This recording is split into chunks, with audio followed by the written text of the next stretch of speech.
Hey Sparks, what the heck is up and how have you been? Like seriously, first and foremost, I did want to apologize for literally being knocked out for an entire month.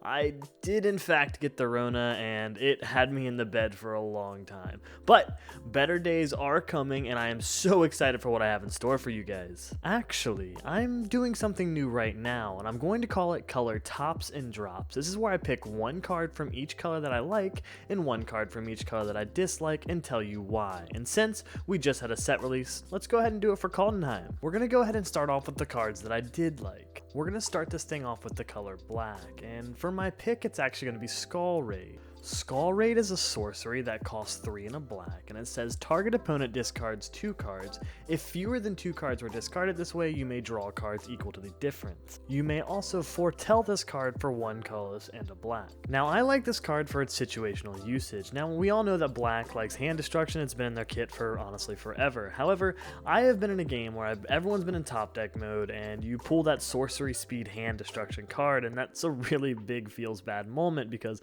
unless your opponents keep a card in their hand or decide to draw a bunch, that card's kind of dead in your hand. Now with this card, if you're not using it normally, you can also use it on an empty hand to give you a little bit more draw power, and you can also foretell it, so that gives it some added spice. Now moving on to Blue's pick, it's actually going to be Reflections of Littlejohra. This is an enchantment for 4 colors and a blue, and it reads, as Reflections of Littlejohra enters the battlefield, choose a creature type.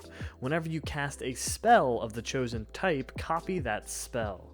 Now this card I really like. It's a great tribal card with some huge potential. Yes, it's a little more costly than your typical tribal enchantments, but it's also in blue and it gives you really strong options to cards that would fare better with like multi-copies. A good example would be something like Lord of the Unreal, or something similar. Heading on over to green, we actually have Realm Walker. I know, big surprise. Realm Walker is a creature shapeshifter that costs 2 and a green, and he's a changeling. As Realm Walker enters the battlefield, choose a creature type, and you may look at the top of your library at any time. You may cast creature spells of the chosen type from the top of your library. This pick was, believe it or not, pretty easy. I like tribal stuff, and this is a fantastic addition to any tribe with green in it. It opens the door for quite a few possibilities, and that's the kind of playstyle I will always support.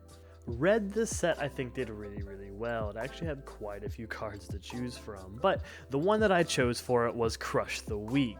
This is a sorcery card that costs 2 and a red, and it says, Crush the Weak deals 2 damage to each creature. If that creature that dealt damage this way would die this turn, exile it instead. And you can also foretell it for 1 red. I think this card is a fantastic way to clear the boards of dorks and tokens. However, if you add a Torbrand into it and any other damage enhancer really, now you have a more impressive board wipe that also exiles and gives red some much needed removal utility for those creatures that like to stay alive. Not to mention you can foretell it, so that's kind of nice. Moving on over to white, we have Bound in Gold. This is an enchantment aura that costs 2 and a white, and it reads Enchant Permanent. Enchanted Permanent can't attack, block, or crew vehicles, and its activated abilities can't be activated unless they're mana abilities. So first and foremost, this can target any permanent, which can be pretty spicy. But I'm kind of a simple player, and I really like the fact that this card just covers more ground. It's like your typical Pacify or any other type of white lockdown. However, this one has a few more stops for the creature, like crewing things, thereby further increasing its uselessness, and I think it's a pretty rad card. So in addition to covering the 5 colors, I'm going to also do a multicolored, a colorless, and a land. So for my multicolored pick, it's going to be Kaya the Inexorable. I should probably lead this by saying I do love Kaya to begin with. She's a pretty awesome card. However, this card in particular I love even more because Orzhov's one of my favorite colors, and I just like to be an aristocrat, so the fact that I can ghost form my high priority targets that I control is kind of amazing. In addition, I can exile other high targets as well. Come on, who doesn't like a little bit of removal? And to top it all off, if I can get her to ult, I can cast a free legendary from almost anywhere in the game, including my exile, every turn. Like, that's some spice, come on now. Now for my colorless pick, I'm actually pretty excited for. It's actually Replicated Ring. This is a snow artifact that costs 3 colors and says that you can tap to add 1 mana of any color. However, at the beginning of each of your upkeep, you put a night counter on the replicating ring. Then if there are 8 or more night counters on it, you remove all of them and create 8 colorless snow artifacts named Replicated Ring with tap, add 1 mana of any color. Sometimes it's honestly just the simple things. Now, we know that most 3 mana rocks are kinda obsolete in this day and age of Commander. However, for this one, I can make an exception. Just like Skyclave Relic that was released back in Zendikar, multi-mana rocks is a good and fun thing to do, except instead of getting 2 indestructible rocks, you get 8 whole mana rocks that are, well, yes, more easy to remove. However, I hear 9 mana is pretty good this time of year, so. As for my land pick in this set, well, it's honestly a multi-pick between all the dual lands. Super simple, I'll always support dual lands, especially if they get to keep their subtype. The reason why that's such a good thing is because, well, just like the other split lands, they become searchable with cards that are kind of simple to find, like Farseek, 3 Visits, Nature's Lore, but they all come in tapped, but honestly I don't really mind that. Now finally we're going to go ahead and move on to the part of the list that I didn't really care too much, or I didn't really vibe well with, and just as a precursor to all this, I'm not saying these cards are bad, because honestly a couple of these cards are going to be really good and perform very well. It's just a lot of these cards I just didn't really care for, or just wasn't really my playstyle, and some sparks are just going to have different opinions than others, and that's totally okay. So with that precursor out of the way, let's go ahead and move on. Just like the last list, we're going to start off with black, and it's going to be Tigrid, God of Fright. So she is a modal dual-faced land, meaning she has 2 sides. So on her first side, she is a legendary creature god, and she costs 3 colors and 2 black. She has Menace, and when an opponent sacrifices a non-token permanent or discards a permanent card, you may put that card from the graveyard onto the battlefield under your control. As for her artifact side, she is a legendary artifact that costs 3 and a black, and you can tap her, target player loses 3 life unless they sacrifice a non-land permanent or discard a card. Then you can pay 3 colorless and 1 black to untap Tigrid Lantern. So yeah, I'm sure everyone else has punched this card in the ground by now, and I don't want to spend too much time on her. Basically, she wins on both sides really easily. If you activate a Pox effect or a Death Cloud effect, you win the game on her front side. I mean, you don't really win the game, but you pretty much put a lot of pressure on the board that might as well make you win the game potentially. It's pretty easy to get plus with her. And then for her artifact side, you just need any infinite mana source and you win just by dealing damage to everyone. Overall, I think this card's kind of boring if you want my true opinion. Moving on to blue, we have Inga the Rune-Eyed. And honestly, this card is not terrible. Inga Rune-Eyed is a legendary creature human wizard that costs 3 and a blue, and when this card enters the battlefield, you scry 3. Whenever Inga the Rune-Eyed dies, draw 3 cards if 3 or more creatures died this turn. So personally, the only issue I have with this card is the stipulations on the card. It's rewarding the destruction of your board, and now if this was a red deck or even a black deck, I can understand that because odds are you're going to blow up your board all the time. However, it's in blue, so you're not really going to be doing any board wipes, none that cause destruction anyway. You're either going to exile or bounce back. So all in all, I just don't really like the color it's in, I guess. And for green, another one that's probably been beat into the ground, it's going to be Vorinclex the Monstrous Raider. This is a legendary creature Phyrexian Praetor, and it costs 4 colorless and 2 green, and it says that it has Trample, Haste, and if you were to put 1 or more counters on a permanent or player, you put twice that many on each of those kinds of counters on the permanent or player instead. And if an opponent would put 1 or more counters on a permanent or player, they instead put half that many of each of those kinds of counters on that permanent or in player instead, rounded down. Now don't get me wrong, I think it's cool that a Praetor is in this realm. It's pretty exciting to see the Praetors coming back, but other side of that, just moving on to its mechanics as a card, I have a few issues with it. First and foremost, I just don't think green really needed this. They already have access to major ramps, so paying for this card's not going to be a problem. However, with access to Doubling Season, Branching Evolution, and every other card that's similar, green is in a really strong spot right now.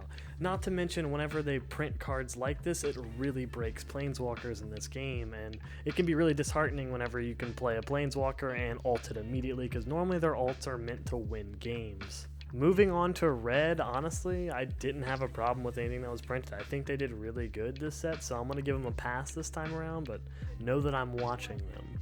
We're going to go ahead and move on to white.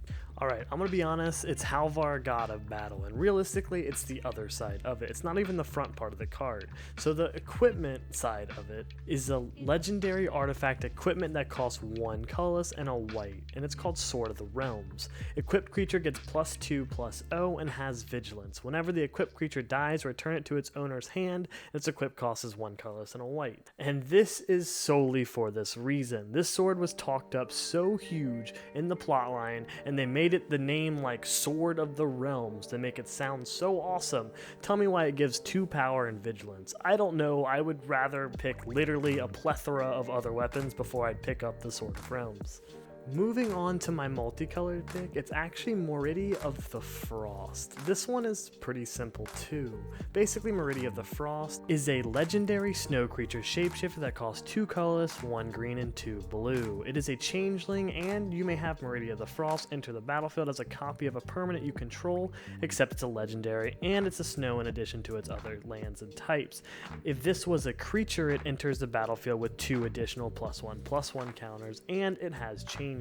And unfortunately for this card, the more I read it, the more I look at the cost, and the more I read it again, I just come to the conclusion that this is just a great value Sakashima. And granted, it does allow you to duplicate more things in Sakashima, it still stays legendary, and that's the problem to me. So if you pick something that duplicates, it'll end up killing itself anyway, so you have to pick non-legendary targets. And even if you could pick legendary targets, it's kinda a little costly, to be honest. 5 mana is a lot to be spending on just your commander. That being said, I know he doesn't have to be your commander, it's just that's a situation I'm putting it in. Colorless kind of falls suit with red, that there wasn't anything that really bothered me in it, so it's gonna also get a pass this time around. But once again, I'm watching you, Colorless.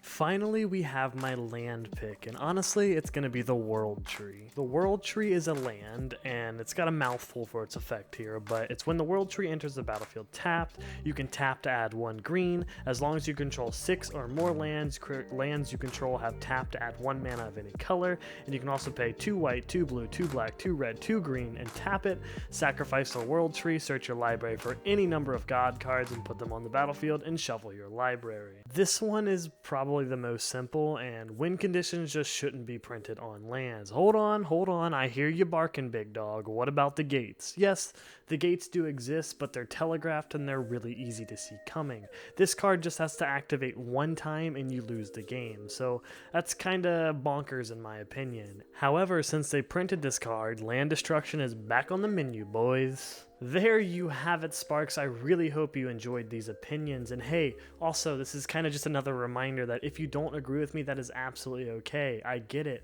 We all have different brains, we think, we feel, and we like things that others do not. And if you feel like I missed something, please, you just want to talk about it even, just go ahead and comment it down below. And don't forget to subscribe and like. I thank you so much for being, well, just being you and existing. I love you. Tara out. Bye.